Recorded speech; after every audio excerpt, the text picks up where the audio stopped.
matin, Dimitri Pavlenko. L'édito politique. Bonjour Nicolas Bétou. Bonjour Dimitri. Elisabeth Borne va faire cet après-midi sa déclaration de politique générale. Un premier acte politique fort pour elle. Oui, qui se déroulera dans une ambiance certainement assez agitée dans ces moments-là. Et avec des opposants aussi acharnés et tempétueux que la France insoumise, le tumulte, les cris, le bruit dans l'hémicycle peuvent être assez déstabilisants. Alors il n'y aura pas de vote de confiance. Et non, en effet. Alors faisons tout de suite un sort à cette petite musique qu'on entend en particulier venant de la gauche, selon laquelle l'absence de vote de confiance serait une faute envers la démocratie. C'est une fable.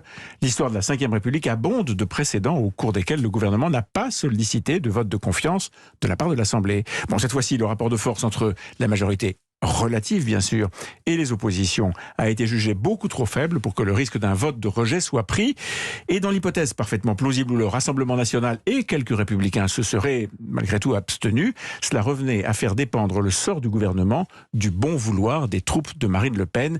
Pas vraiment gagnant comme affichage. Alors pas de vote, donc pas de risque, Nicolas. Pas de risque de chute du gouvernement, non, mais il y a bien d'autres risques à surmonter. D'abord, Elisabeth Borne n'est pas une grande oratrice, ce qui peut la fragiliser. Plus important, ce discours doit être l'occasion de mettre sa patte sur le programme de gouvernement. Il doit être l'affirmation de son existence politique propre, de sa capacité à être la patronne de l'équipe au pouvoir et de la majorité. Et ce n'est pas ce qu'il y a de plus facile. Bien sûr, elle parlera devant le gouvernement au grand complet, ou presque devant une belle brochette de ministres, assis au premier rang de l'Assemblée, qui l'écouteront religieusement. Mais il ne faudra pas s'y tromper, cette image d'un gouvernement uni, rassemblé devant la Première ministre, ne sera pas conforme à la réalité.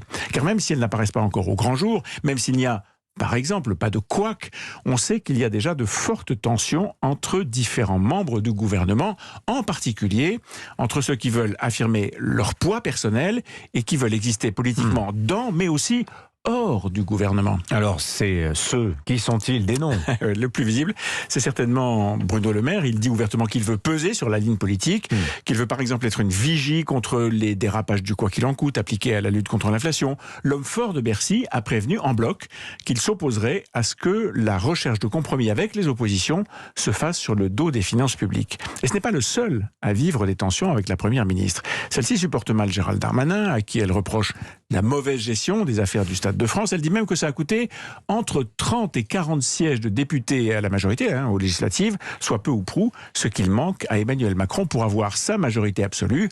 Ambiance. Alors Le Maire, Darmanin, deux ministres issus de la droite, deux poids lourds du gouvernement, c'est un hasard? Alors certainement pas, non. La paire Le Maire-Darmanin n'avance pas forcément de conserve, mais ils font sans cesse de la politique et leur intérêt commun, c'est que la majorité se pilote à droite. Pour sa part, Elisabeth Borne préfère, elle, la conduite à gauche, ce qui ne facilite pas les rapports. Mais ce n'est pas tout. Un autre ministre, lui aussi issu du Parti socialiste, pense la même chose que la Première ministre. Mais lui va plus loin. Bien que proche d'Emmanuel Macron, il pense que le macronisme ne survivra pas au destin politique de son fondateur et que la vie politique va assez naturellement revenir à un clivage droite modérée, gauche modérée. Lui, eh bien, il veut être le leader de cette gauche post-macroniste et il entend bien affirmer très vite son leadership sur cette partie de l'actuelle majorité.